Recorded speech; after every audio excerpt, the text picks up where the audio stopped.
Hey there, I'm Eliza with Ancestral Evolution. Today we're talking about the 5 things you must have to raise sheep. Do you have what it takes? Number 5 is perhaps the most obvious, and that is some kind of land.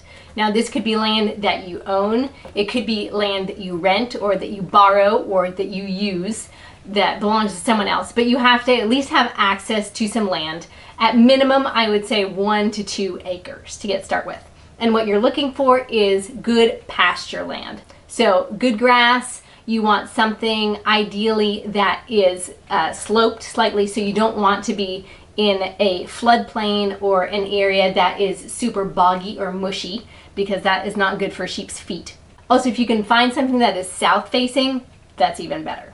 Number 4, you have to have some kind of transportation, both for sheep and for hay for your sheep. This could be anything from a livestock trailer to something like a minivan or an SUV. We use a pickup truck with a topper on the back, but we have used a Toyota 4Runner in the past, and that has worked just fine.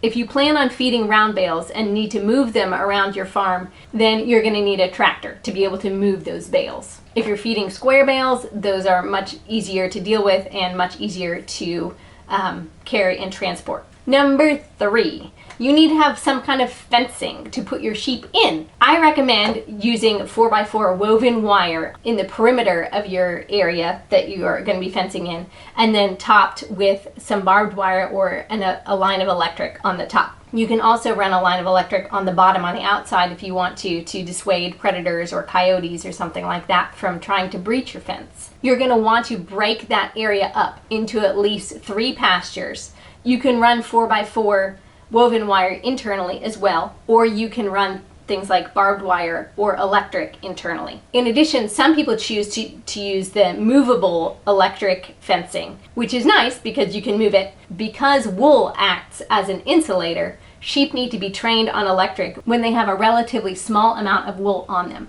so that they will respect the electric fence.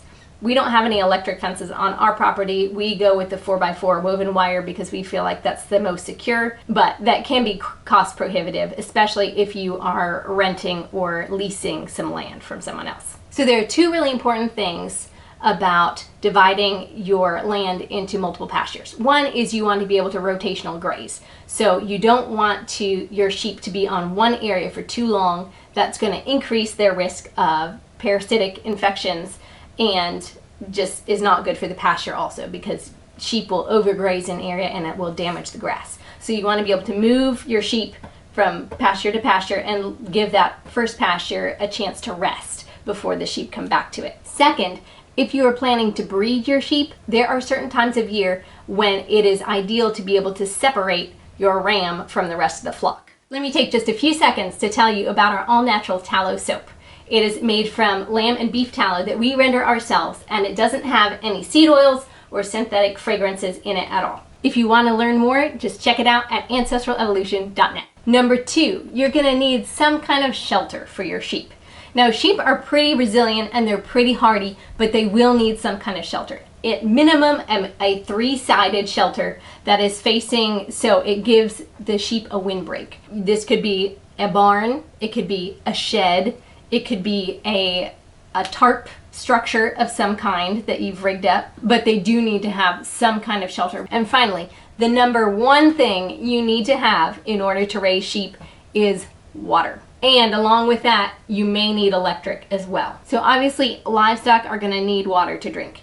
Now, you can have this in the form of water that's run from municipal sources near you. This could be a well, this could be a stream, this could be a pond, or this could be you hauling water from somewhere else to give to your sheep. But your sheep need access to water. The second thing, which is not as obvious, is that if it gets below freezing where you live, you're going to need a way to keep that water free of ice. We use water heaters that we place in the bottom of our sheep waters, and it keeps them from freezing even when it gets really, really cold. And we have to be able to plug them into an outlet. Unless you're going to be hauling in fresh water multiple times a day for your sheep, you are probably going to need some kind of electric. All right, so there you have it. Tell me what you think. Did we miss something? If you like this video, be sure to like and subscribe down below.